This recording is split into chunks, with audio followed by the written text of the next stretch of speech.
Selamat datang kembali di kuliah Matematika Diskrit. Ini adalah video yang kedua untuk minggu yang kedua. Dan di video ini kita akan belajar tentang fungsi. Nah, sebenarnya sih fungsi ini pasti sudah sering kalian pelajari ya, baik di kuliah aljabar linear ataupun di kalkulus misalkan. Jadi di sini video ini lebih ke review lagi, lebih supaya kalian ingat lagi apa itu fungsi, dan nanti kita kaitkan dengan konteks matematika diskrit, di mana nanti kita seringnya bermain fungsinya di bilangan bulat atau bilangan asli gitu. Kalau di kalkulus kan biasanya bilangan real. Tapi ya sebenarnya konsep fungsi itu sama aja sih untuk semua mata kuliah matematika gitu. Oke. Nah, jadi di sini coba kita ulang lagi apa itu yang disebut sebagai fungsi.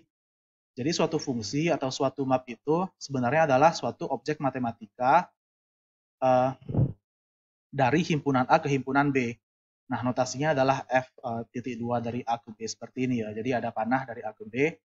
Nah, di mana fungsi itu adalah gunanya adalah dia mengaitkan semua unsur di A itu ke tepat suatu unsur di B.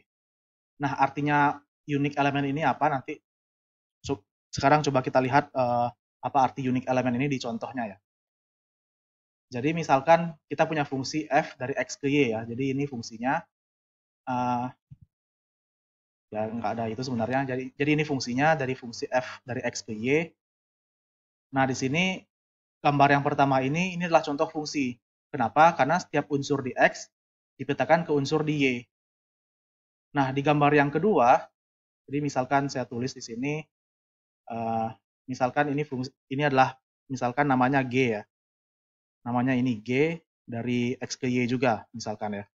Nah, g ini bukan fungsi.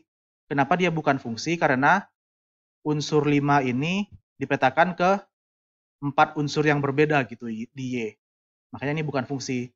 Sementara yang di f ini fungsi karena semua unsur di x itu nggak ada yang dipetakan kedua unsur yang berbeda gitu.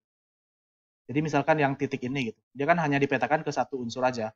Dia nggak dipetakan ke dia nggak punya dia nggak punya peta di ke unsur yang lainnya gitu. Jadi nggak ada panah ganda dari x.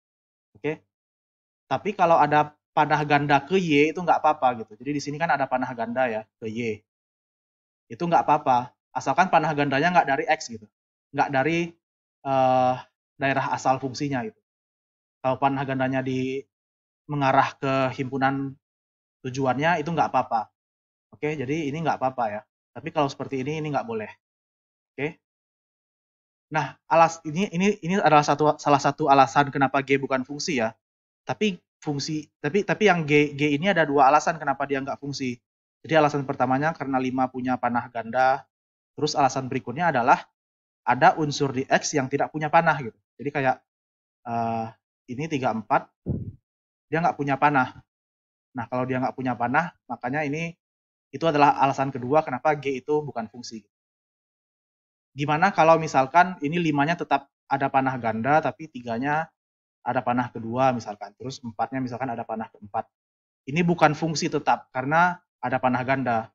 Jadi yang penting salah satu alasannya itu ada yang antara dia nggak punya panah atau ada panah ganda. Kalau ada salah satu di antara kasus itu, maka dia bukan fungsi. Oke? Nah, itu contoh fungsi. Nah, sekarang fungsi itu kan nggak harus selalu diberikan dengan diagram Venn ya, bisa aja dengan suatu aturan. Nah, di sini misalkan kita punya fungsi dari f, ini fungsi f ya. Fungsi f itu bisa diberikan aturan misalkan fn sama dengan n kuadrat gitu. Jadi ini gambar diagram Venn-nya, tapi fungsi ini diberikan dalam aturan seperti ini gitu. Nah, ini sepertinya ini salah tulis ya. Jadi harusnya fungsinya itu bukan dari 1, 2, 3, 4, tapi kalau berdasarkan gambar itu dari min 1, 0, 1, 2 gitu ya. Nah, misalkan ini adalah dari A ke B ya, jadi A-nya yang min 1, 0, 1, 2, ini B-nya gitu ya. B-nya daerah hasilnya. Nah, ini adalah suatu fungsi karena kalau kita lihat semua unsur di A punya peta ya. Jadi min 1 dipetakan ke 1 dan seterusnya gitu.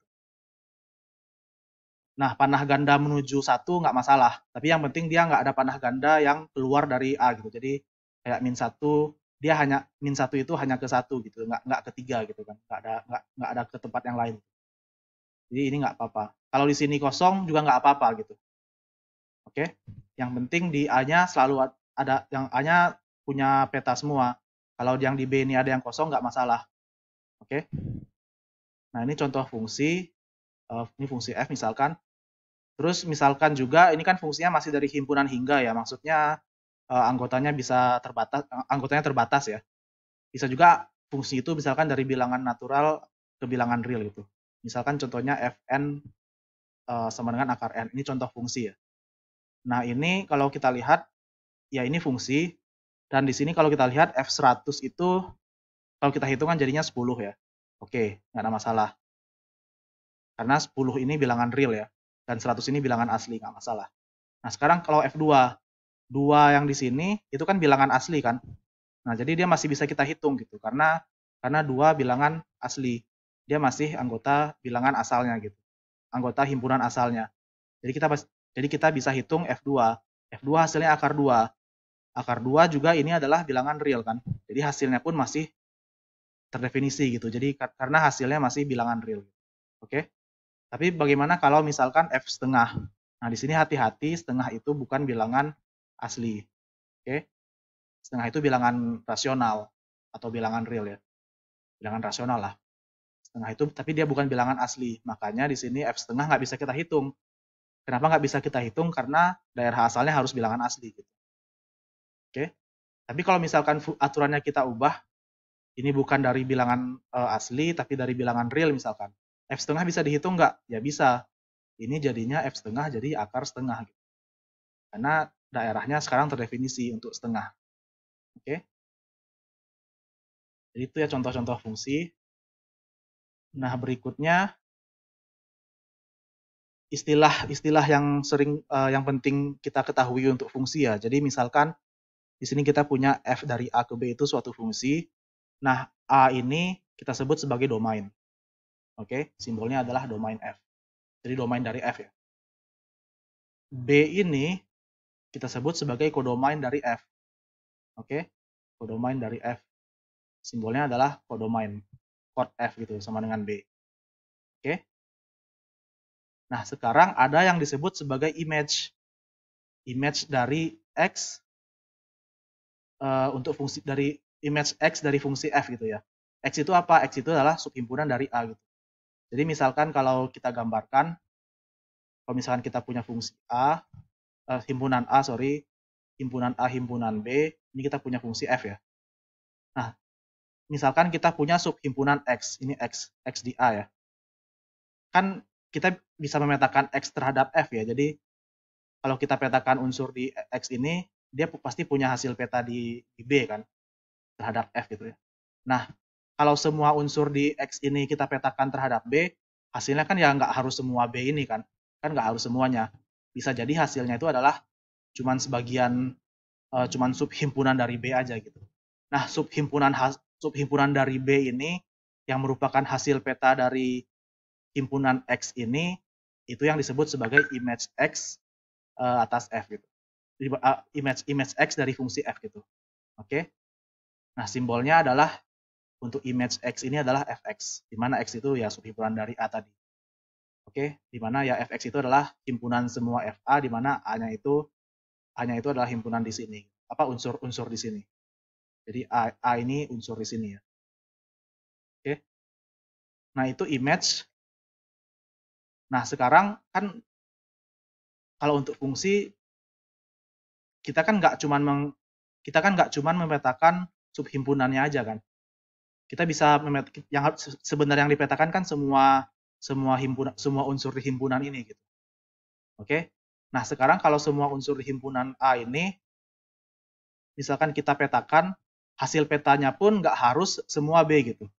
Nah, hasil peta dari semua unsur di A ini yang subhimpunan B ini yang namanya range dari fungsi F gitu. Oke. Atau dengan kata lain ya range itu adalah image dari A gitu. Oke. Kalau X kan subhimpunan dari A kan. Nah, kalau image dari A gimana? Itu adalah range.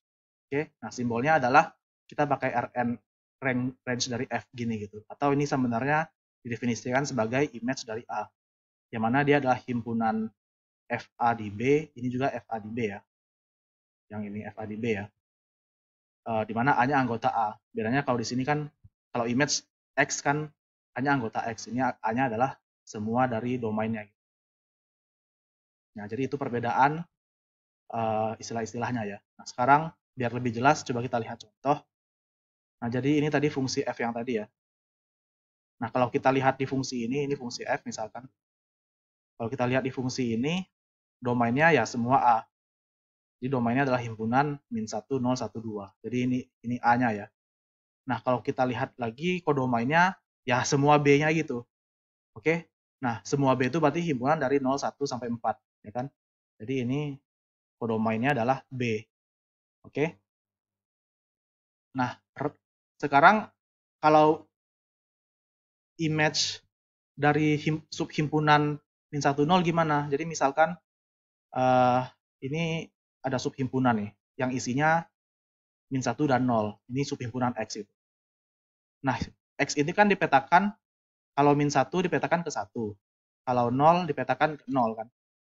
Nah, makanya image dari X ini, atau ya ini X-nya ya, jadi Fx, image-nya adalah himpunan 0, 1 gitu. Nah, sekarang range-nya bagaimana? Kalau range, hasil peta dari semua unsur di A ya. Hasil petanya yang mana aja dari A? Hasil petanya adalah hasil petanya adalah ya hanya 0, 1, dan 4 gitu. Yang 2 dan 3 nggak termasuk. Makanya di sini range F itu adalah 0, 1, 4. Jadi beda ya, codomain dengan range itu nggak harus sama gitu. Jadi ini nggak sama. Oke. Ya nanti ada kasus di mana dia sama. Bisa sama tapi nggak harus. Oke, contoh lain. Sekarang yang tidak pakai diagram Venn. Yang nggak pakai diagram Venn, misalkan kita punya fungsi dari bilangan real ke bilangan real ya. Nah, di sini misalkan fungsinya diberikan sebagai fx sama dengan x kuadrat. Nah, domainnya ya pasti, ini domainnya ya, domainnya berarti bilangan real, kodomainnya bilangan real. Jadi, ini kita dapat. Nah, sekarang range-nya bagaimana? Kalau kita perhatikan fungsi x kuadrat ini, kan x-nya bisa berapa aja ya, karena dia bilangan real ya. Jadi, kita bisa hitung f-1, misalkan 1, gitu. f0, misalkan 0. f akar 2, misalkan 2, gitu. Tapi yang di sini kita perhatikan adalah semua hasilnya itu nggak mungkin negatif gitu. 0 boleh, tapi nggak mungkin negatif. Bisa nggak hasilnya misalkan, ada nggak sesuatu angka A di sini, di mana hasilnya misalkan akar 2? Ya bisa kan, bisa aja kita pilih A-nya itu, misalkan A-nya kita pilih akar 2 pangkat 4 gitu ya. Nah ini kan kalau dikuadratkan jadi akar 2. Hasilnya akar 2 kan. Jadi semua bilangan positif termasuk di range-nya gitu. Oke. Tapi nggak boleh negatif. Makanya di sini range F adalah semua Y di R. Jadi semua Y di sini, semua angka di sini, di mana Y itu adalah bilangan lebih besar sama dengan 0. Nah itu contoh yang pertama. Nah sekarang kalau kita lihat contoh yang kedua, kita punya fungsi G dari bilangan bulat ke bilangan bulat sekarang. Oke. Nah ini salah ketik, ini harusnya G. Ini G. Aturannya sama ya, aturan G itu dikuadratkan. Jadi sama dengan aturan F, tapi sekarang domain dan kodomainnya berbeda. Jadi di sini domainnya adalah Z, kodomainnya adalah Z juga. Oke. Nah, range-nya bagaimana? Nah, range-nya itu di sini kalau kita mau hitung satu-satu, misalkan kita kan yang bisa kita hitung misalkan G-1 ya. G-1 kan 1. Atau misalkan kita bisa hitung G0, G0 itu 0. G1 juga 1. Bisa nggak kita hitung G setengah? Nah, ini nggak bisa ya. Ini tidak ada. Kenapa nggak ada? Karena setengah bukan bilangan bulat ya. Jadi ini nggak bisa kita hitung. Nah, misalkan lagi kita bisa hitung G-2 itu adalah 4 gitu kan. Terus G2 juga 4. Nah, di sini berarti range-nya itu adalah semua bilangan kuadrat ya. Jadi nggak ada juga ada nggak GA, bisa nggak kita pilih A sehingga GA sama dengan 3. Ini nggak bisa karena kalau kita mau hasil kuadratnya 3, berarti kan harusnya G akar 3 ya. Ya kan? Tapi akar 3 sendiri bukan bilangan bulat gitu. Jadi ini nggak bisa. Jadi 3 ini tidak termasuk di range dari G gitu. Oke? Sama kayak 2 dan sama juga kayak 2 gitu. Nah, jadi anggota range dari G itu apa? Ya bilangan-bilangan hasil kuadrat gitu. Jadi 0, 1, 4 ini dari 2 kuadrat ya. Terus 9, 27 dan seterusnya. Nah, di sini kalau kita lihat karena domainnya berbeda, ini kita lihat ya jadi fungsi f dan g ya. Fungsi f dan g kan aturannya sama tapi domainnya berbeda, kodomainnya berbeda. Ya kan ini berbeda, range-nya juga berbeda gitu. Ini range-nya semua bilangan positif, ya ini hanya bilangan-bilangan kuadrat. Oke. Nah, sekarang berikutnya kita belajar konsep kesamaan. Jadi di sini kalau kita punya dua buah fungsi f dan g, kita sebut f itu sama dengan g. Jadi kita sebut mereka sama atau kita katakan mereka sama jika ketiga kondisi ini berlaku. Jadi kondisinya adalah domain f itu harus sama dengan domain g, kodomainnya juga harus sama, terus nilainya sama. Jadi nilai fa itu sama dengan ga untuk semua a di domain f gitu. Dimana domain f ini ya harus sama dengan domain g. Oke. Nah, jadi kalau kita balik lagi ke contoh yang sebelumnya, ini yang tadi ya. Fungsi x kuadrat dan n kuadrat ini g. Ini dua fungsi yang berbeda. Kenapa? Karena walaupun aturannya sama, tapi ini domainnya dan domain dan kodomainnya berbeda. Oke, ini kan beda ya, domain dan kodomainnya. Jadi f dan g ini fungsi yang berbeda. Contoh yang lain misalkan, jadi di sini misalkan kita punya fungsi f, fungsi g, dan fungsi h. Coba kita lihat fungsi f dan g dulu. Jadi fungsi f dan g, domainnya dua-duanya bilangan asli, kodomainnya dua-duanya bilangan bulat. Terus ini aturan f dan g. Nah, di sini, jadi domain f sama dengan domain g, kodomain f sama dengan kodomain g ya. Nah, sekarang kalau kita lihat aturannya, ini kan aturan fn ini kan, aturan fn kan n kuadrat min 1. Kalau kita faktorkan n kuadrat min 1, itu hasilnya adalah, hasil faktornya adalah n min 1 dikali n plus 1 kan, pemfaktorannya. Dan ini adalah fungsi gn gitu. Jadi di sini memang fn itu sama dengan gn untuk semua n. Oke? Makanya di sini kita simpulkan fungsi f itu sama dengan fungsi g. Tapi bagaimana dengan fungsi h? Nah, di sini fungsi h itu domainnya beda ya. Domainnya udah bukan bilangan natural lagi, tapi bilangan natural tanpa 1.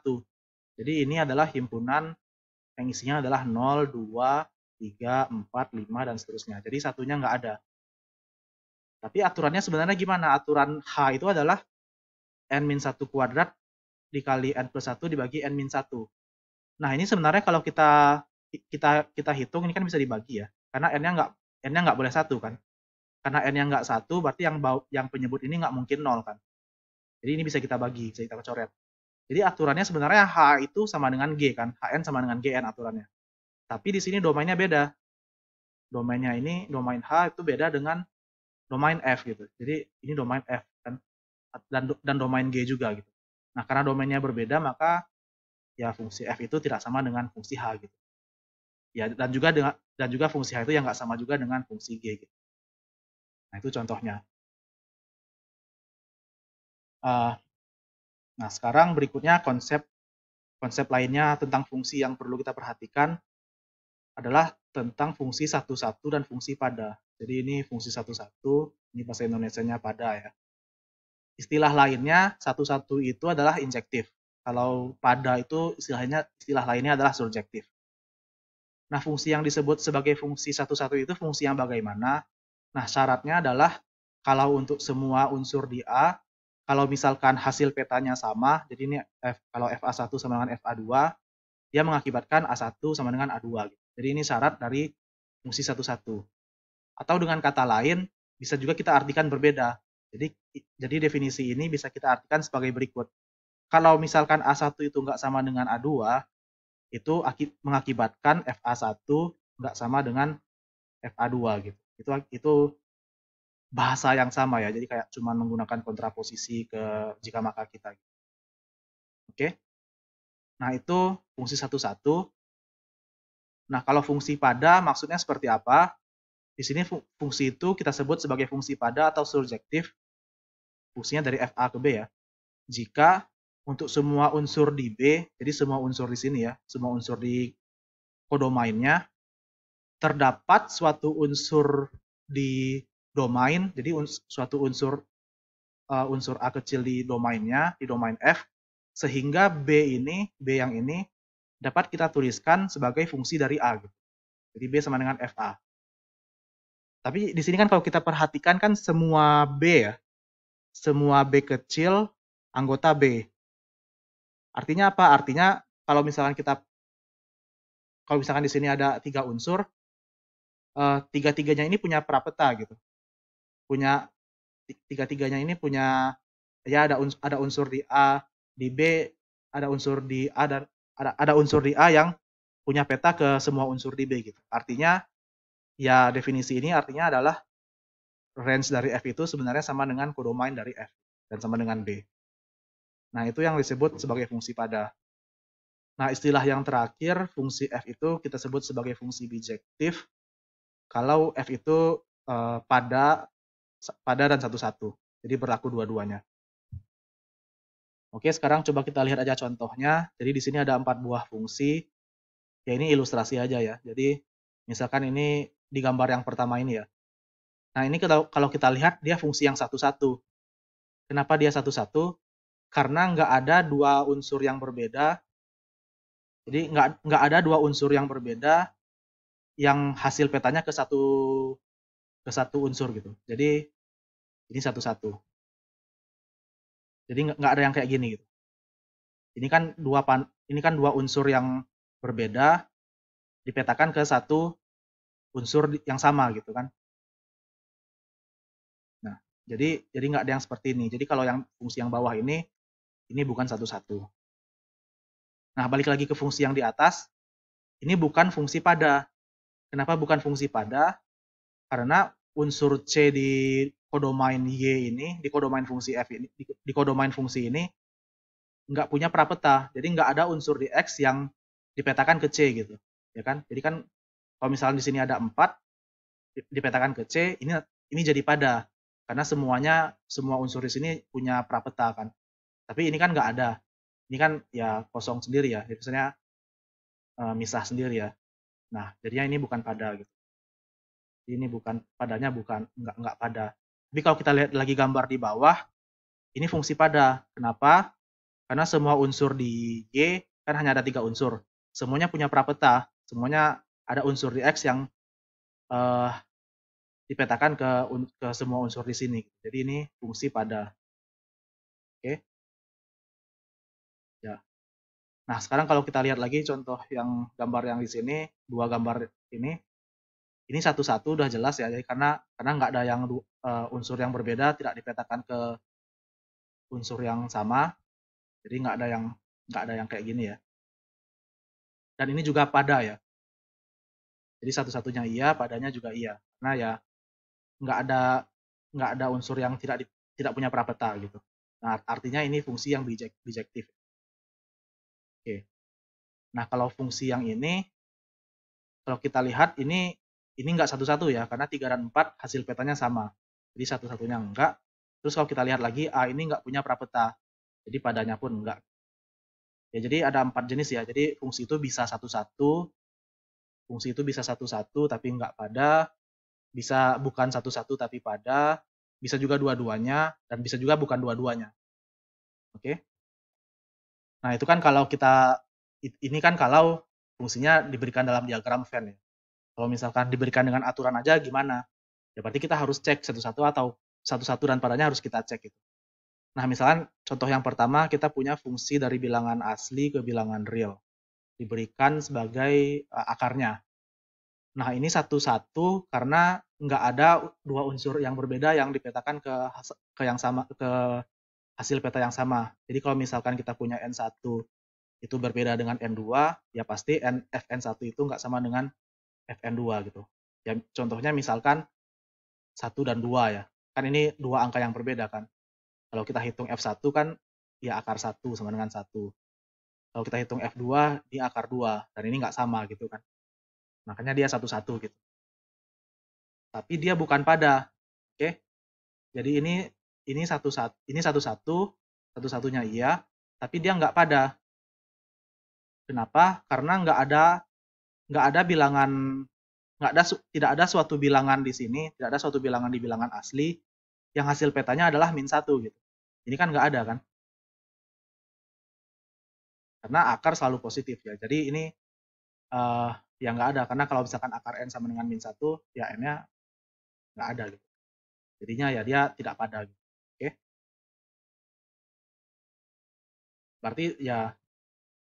Berarti range-nya bukan bilangan real gitu.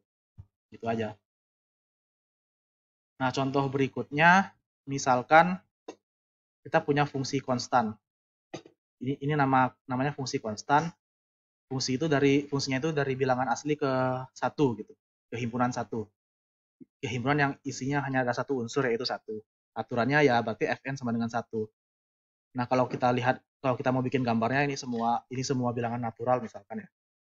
Ini himpunan 1, berarti isinya cuma ada 1 ya.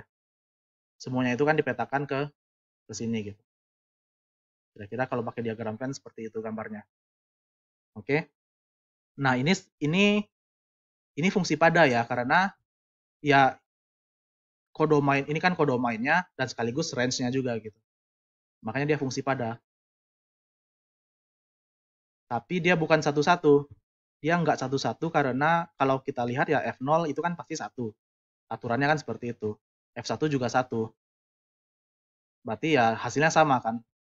Artinya dia bukan satu-satu gitu. Nah, itu contoh fungsi yang pada tapi bukan satu-satu. Misalkan lagi contoh yang berikutnya, kita punya fungsi dari bilangan real ke bilangan real, fungsi kuadrat misalkan ya. Nah, fungsi ini bukan satu-satu karena ada dua unsur yang berbeda, kan -1 tidak sama dengan 1 kan. Tapi hasil petanya sama. Jadi -1 kuadrat ya -1 kuadrat kan 1. 1 kuadrat juga 1 kan. Hasilnya sama. Jadi ini bukan fungsi satu-satu. Dan dia juga bukan fungsi pada. Kenapa? Karena nggak ada bilangan kuadrat yang hasilnya -1. Jadi kan kalau misalkan fx itu kan x kuadrat ya. Ada nggak yang memenuhi persamaan ini gitu? Bilangan real yang memenuhi persamaan ini? Ya nggak ada ya. Kalau mau memenuhi, x-nya harus akar -1. Tapi akar -1 ini bukan bilangan real gitu. Ya kan? Jadi yang nggak ada. Jadi fungsi kuadrat ini bukan satu-satu dan juga bukan fungsi pada. Oke? Nah, jadi itu fungsi satu-satu dan pada. Nah, konsep terakhir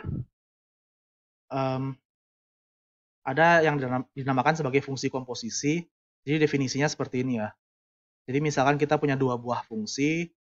Yang pertama fungsi f itu dari himpunan A ke himpunan B, kemudian fungsi G dari B ke C. Nah, fungsi komposisi f dan G ini kita definisikan sebagai G, ini bacanya ini simbol ini bacanya komposisi ya. Jadi G komposisi f itu adalah fungsi dari A ke C, di mana aturannya diberikan sebagai G komposisi f itu adalah G dari F, G dari FA ya. Kalau kita evaluasi di titik A, di mana A ini anggota A ya. Oke. Nah, itu definisinya. Mungkin kalau ya sebagai ilustrasi, kalau kita punya F-nya tadi dari A ke B ya. Jadi ini F dari A ke B dan G-nya dari B ke C. Berarti kan kita punya G komposisi F itu. Jadi kalau F-nya dari A ke B dan G-nya itu dari B ke C, berarti kalau kita mau baca G komposisi F itu, kita mulai dari yang paling kanan. Berarti kita mulai dari F dulu. F itu kan mulainya dari A. Berarti mulai dari A kan ke B. Ini F ya. Setelah itu lakukan G, lakukan fungsi G. Berarti kita lakukan B ke C. Ya kan? Jadi kan skemanya seperti itu ya. Jadi ini A, B, C. Jadi bergerak dulu F-nya ke B, bergerak dulu F-nya itu dari A ke B, kemudian bergerak lagi G-nya dari B ke C. Oke, makanya di sini A bergerak ke FA, terus FA-nya ini bergerak ke GFA. Nah, di sini domainnya karena B-nya ini cuma sebagai jalan jalan singgah aja. Jadi daripada kita menuliskan A, B, C, 3 panah seperti ini, fungsi G dan F, G komposisi F ini kita tuliskan sebagai dari A ke C langsung aja gitu. Jadi ya seperti itu sih. Nah, mungkin untuk contohnya, misalkan kita punya fungsi G itu dari bilangan bulat ke bilangan asli, aturannya dikuadratkan. Terus misalkan kita punya fungsi F dari bilangan asli ke bilangan bulat, aturannya Fn itu sama dengan n-1. Berarti kalau kita mau G komposisi F, berarti kan bergeraknya dari F dulu ya. Berarti kan dari bilangan asli, ini kan bilangan asli dulu awalnya, bergerak dia ke bilangan bulat. Ini F. Setelah itu baru kita lakukan G, lakukan yang berikutnya, lakukan G. G itu dari Z ke N, dari Z ke N, ya kan? Nah, daripada kita, karena Z ini hanya jalan singgah aja, jadi fungsi komposisi G komposisi F ini ya langsung kita tuliskan aja tanpa Z-nya gitu. Jadi ini nggak usah ditulis. Jadi ini adalah fungsi dari bilangan asli ke bilangan asli gitu. Nah, aturannya bagaimana? Ya ini salah ketik semua ya. Jadi kita hitung ulang aja. Aturannya seperti apa? Jadi kalau kita mau G komposisi F dari N kita hitung, ini sama aja dengan G dari Fn. Kan? Fn apa? Fn tadi N-1. Oke? Artinya kita dapat G dari N-1. Nah, jadi ini kita substitusi aja ke aturan dengan aturan Fn-nya ya. Karena Fn-nya itu min 1. Nah, artinya sekarang kita evaluasi N-1 itu dengan kuadrat gitu. Jadi N di sini kita ganti dengan N-1. Jadinya ya dapat N-1 kuadrat. Jadi ini adalah aturan dari fungsi komposisi, dari fungsi G komposisi F. Oke, jadi ini aturannya. Nah, sekarang kalau kita mau hitung, misalkan G komposisi F, kita evaluasi di titik 2. Oke, ya tinggal kita masukkan ke rumusnya gitu. 2 dikurang 1 kan 1, dikuadratkan jadi 1. Jadi ya kira-kira begitu. Atau kalau contoh lainnya misalkan G komposisi F dari 3 misalkan. Berarti kalau kita masukkan ke rumus, berarti ini jadi 3 dikurang 1 dikuadratkan, berarti jadi 2 kuadrat sama dengan 4. Nah ya kira-kira begini. Ya jadi untuk yang video ini sampai di sini materinya. Berikutnya nanti lanjut ke video ketiga.